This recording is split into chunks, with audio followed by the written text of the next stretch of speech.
누가복음 15장 11절부터 32절 말씀입니다. 이른바 탕자의 비유 말씀이라고 우리는 알고 있습니다.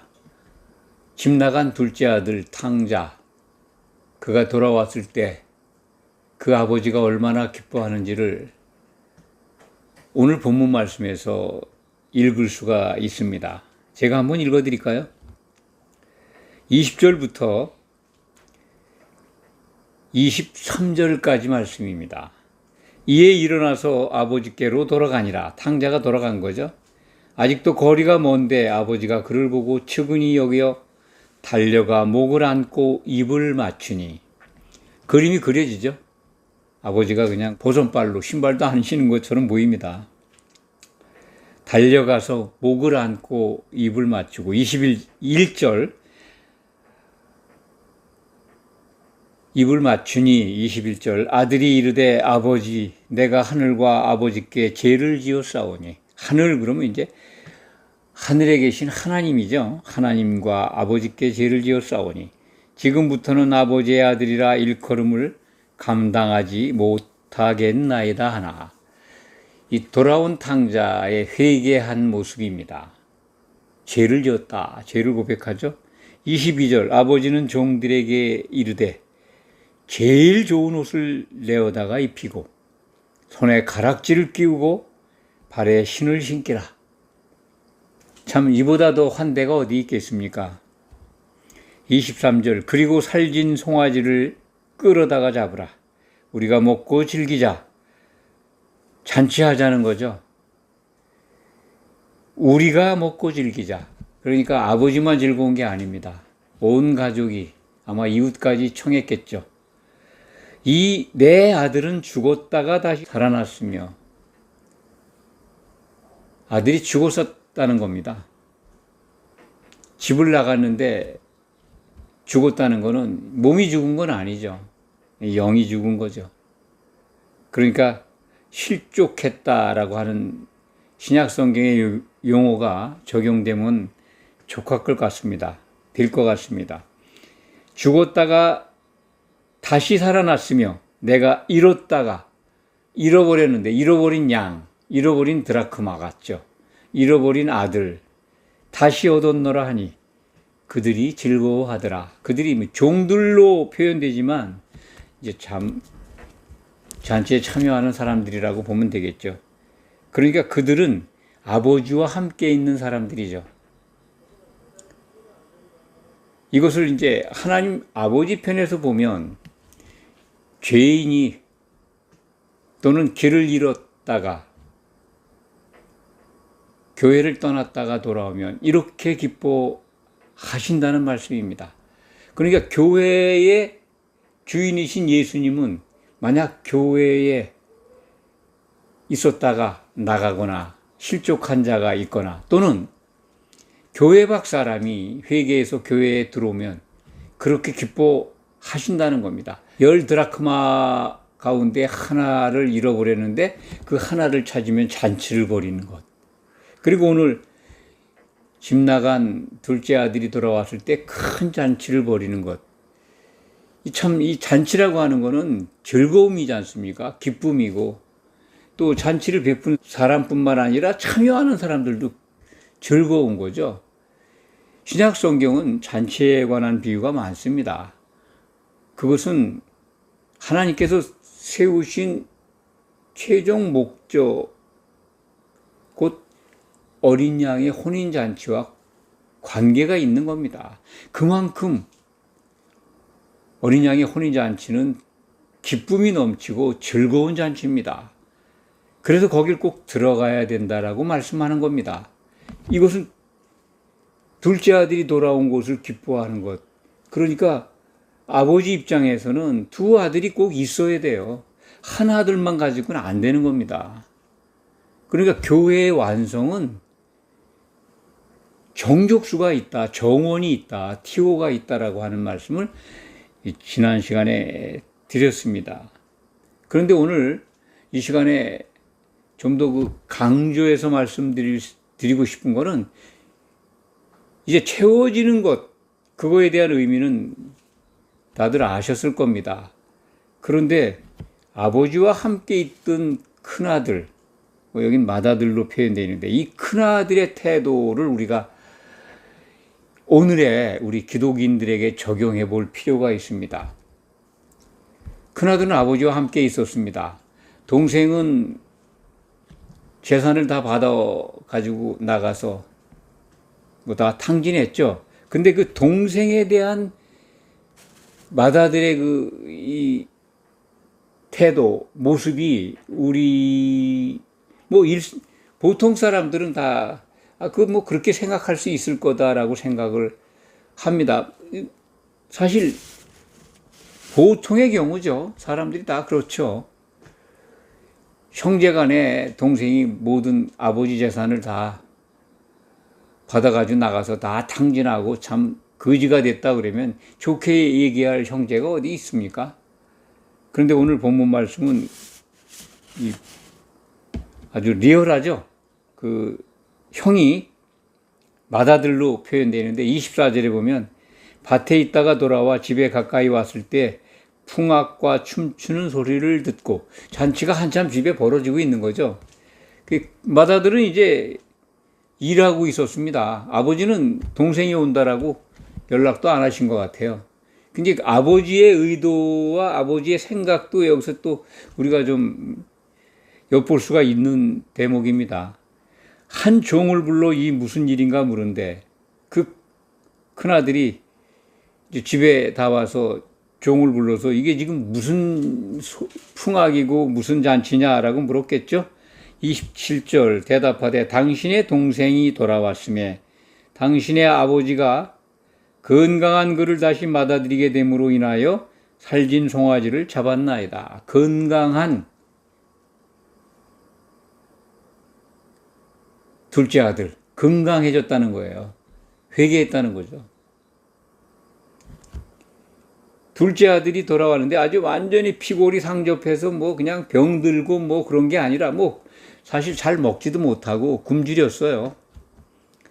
그래서 건강 상태가 어떤지 모르지만 여긴 건강하다고 표현합니다. 결국은 이 성경 속에 있는 뜻을 우리가 의역을 한다면 다시 살았다는 겁니다. 아버지 말씀처럼 죽었다가 살아났죠. 그래서 회복이 됐다. 회개했다는 겁니다. 그를 다시 맞아들이고 이제 송아지 잡고 잔치를 벌입니다. 그렇게 보고를 한 거죠. 28절이 충격적이죠. 그가 노하여 맏아들이죠. 큰형. 첫째 아들이 분노했다는 겁니다.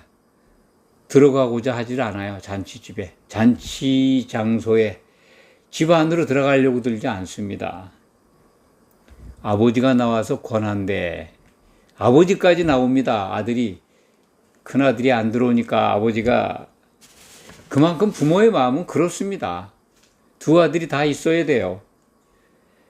그런데 아들이 29절에 대답하여 이르되 내가 여러 해 아버지를 섬겨 아버지 명을 어긴 적이 없습니다. 근데 내게는 염소 새끼라도 줘서 나와 내 친구 내 벗으로 즐기게 가신 일이 있었습니까? 이렇게 반문하는 거죠. 원망합니다. 아버지의 처사에 원망하는 거죠. 동생에겐 이렇게 편애합니까? 나는 뭡니까? 시기와 질투가 보입니다. 30절에는 동생을 비난합니다. 아버지의 살림을 창녀들과 함께 삼켜버린 이 아들이 돌아오매 이를 위하여 살진 송아지를 잡으셨나이다. 동생이 가산탄진한 건 알고 있었을 테니까 창녀들 주색 잡기로 다 날렸다 이렇게 이제 소식을 들었나 봅니다. 그러니까 그것을 아주 최상급 용어로 비난하는 거죠. 사람들의 모습이 다 그렇습니다. 큰아들의 모습이 우리들 모습 아닙니까? 우리 다 그렇습니다. 사실은. 그런데 아버지가 이렇게 말씀합니다. 아버지가 이르되 예 너는 항상 나와 함께 있으니 내 것이 다 내 것이로되 이 내 동생은 죽었다가 살아났으며 내가 이뤘다가 얻었기로 우리가 즐거워하고 기뻐하는 것이 마땅하니다. 마땅하다 하니라. 그렇죠. 아버지 편에서 보면 죽었다가 살아났고 잃었다가 다시 찾았습니다. 잃었다가 다시 찾았. 그러면 하늘에서도 기뻐하신다고 그러잖아요. 길 잃은 양. 그리고 잔치 벌인다고 그러잖아요. 드라크마 그거 하나, 은전 하나 찾았는데 잔치를 벌려요. 잔치값이 더 비싸겠죠? 그래, 참 빈털터리로 이른바 탕자가 되었던 둘째 아들이 들어왔을 때 잔치를 벌입니다. 이게 아버지의 마음이고 하늘에 계신 우리 하나님 아버지의 마음입니다. 죄인이 돌이켜 돌아오면 이렇게 기뻐하신다는 거죠. 교회에 적용한다면 교회에서 이탈했던 지체가 다시 돌아온 겁니다. 그래서 온전하게 완전체를 이룰 수 있게 되는 거죠. 그럼 얼마나 기뻐하실까요? 교회가 완성되면 예수님이 오시게 되니까요. 그래서 최고의 기쁨의 잔치, 어린 양의 혼인잔치가 이루어지죠. 그것이 계시록 19장 7절, 8절에 기록되어 있습니다. 어린 양의 혼인 기약이 이르렀는데 우리가 즐거워하고 크게 기뻐하자라고 하는 할렐루야 찬송을 부르라고 명령합니다. 그러니까 우리의 가장 큰 기쁨은 그날에 있을 거죠. 어린 양의 혼인잔치에. 그런데 이렇게 교회의 일원이 됐다가 나갔다가 다시 돌아오는 것, 그런 성도가 있다면 우리가 신앙생활 하면서도 기뻐해야죠. 그런데 오늘 제가 드리고 싶은 말씀은 이 큰아들의 태도를 한번 보시기 바랍니다. 읽어가면서 말씀을 드렸지만 참 동생이 돌아왔다는데 화를 내고 잔치에 들어가지 않고 있고 아버지까지 나와서 권하고 있습니다. 그런데 아버지에게 동생을 표현하는 말이 뭐라고 그럽니까? 창녀들과 함께 삼켜버린 동생이라고 안 그래요. 당신의 아들, 이 아들이, 그러니까 자기하고 관계가 없는, 그렇게 표현을 합니다. 분노했다라고 하는 것, 다른 거 다 떠나서 화를 냈다. 그리고 아버지를 원망했다. 동생을 비난하고 있다. 잔치에 들어가지 않고 있다. 거부하는 거죠. 시기를 넘어서 분노하고 있습니다. 우리 기독인들 모습을 저는 오늘 이 맏아들 큰형에서 찾을 수 있다고 봅니다. 참 시기 질투가 많아요. 교회 안에서. 시기 질투가 있기 때문에 교회가 시끄럽고 싸우는 겁니다. 분파가 생기고 서로 그룹을 모여서 수군수군하고 자기에게 유익이 안 되면 그렇게 쌀쌀 맞을 수가 없습니다. 특히 견주어서 내가 불이익을 당하면 시험 받는다고 그러죠. 상처받는다고. 큰아들 같은 생각을 가진 분들이 더 많다고 봅니다. 그렇지 않다면 교회가 오늘날 모습이 아닐 겁니다. 저는 진단을 그렇게 합니다. 돌아온 탕자보다 교회는 떠나지 않았지만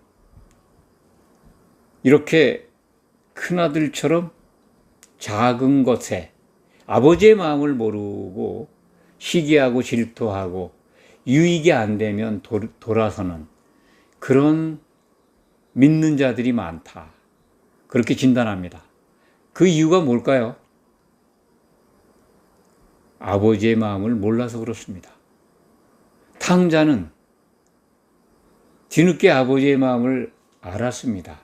그래서 아버지께 돌아온 겁니다. 회개하고.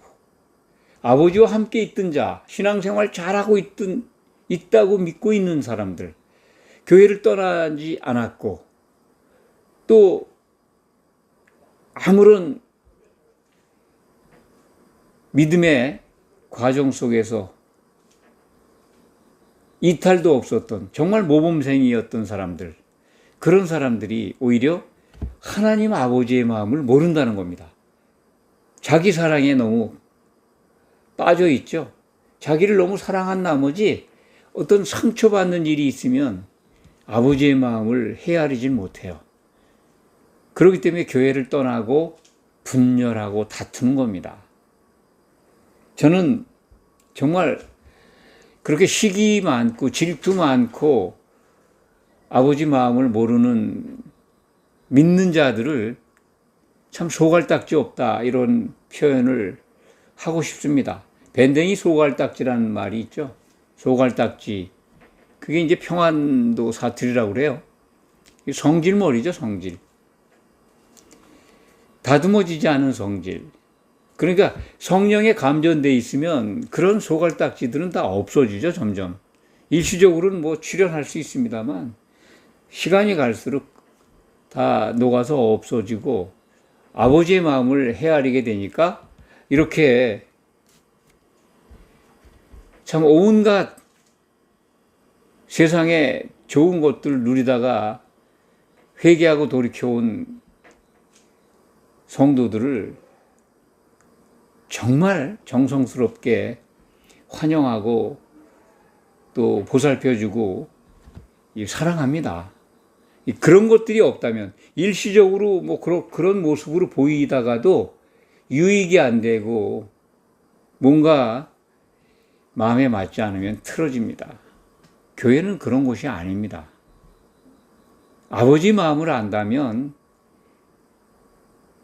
잔치 벌이는 그 장소에 정말 뛰어들어가야죠. 야, 내 동생이 왔다라고, 내가 너를 얼마나 기다렸는데 라고 부둥켜 안고, 아버지만큼은 못하더라도 끌어안아야죠. 잘 왔다 그러고 격려해주고 위로해주고, 그것이 기독인의 모습입니다. 그런 것들이 실종된 오늘날의 교회에서 오늘 본문 말씀을 통해서 돌이키는 역사가 정말 형제를 사랑하는 신실한 성도들이 나타나기를 고대합니다. 기도하겠습니다.